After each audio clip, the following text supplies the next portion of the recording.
Now to athletes on edge in Rio after Ryan Lochte and his teammates say they were robbed at gunpoint. New details emerging about what really happened.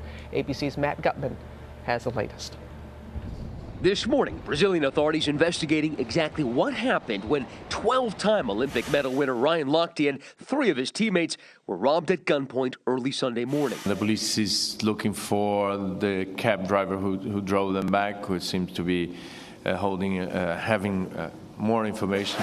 Lochte was Snapchatting himself partying with friends at this club filled with 2,500 people before getting into a taxi to go home to the Olympic Village when he says armed men, which police say could have been real military police, pulled them over. The guy pulled out his gun, he cocked it, put it to my forehead, and he said, "Get down," and I was like, I put my hands up, I was like, whatever.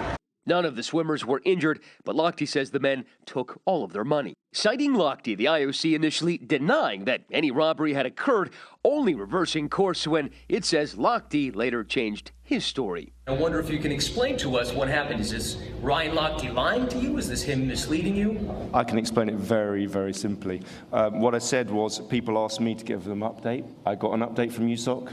I gave you USOC's update, and then there was another one after that. USOC, or the U.S. Olympic Committee, tells ABC News it was going on the information Lochte gave it. This morning, the game's organizers apologizing. We apologize to those involved, and once again, we regret the fact that violence is still an issue in these games. The incident putting athletes on edge.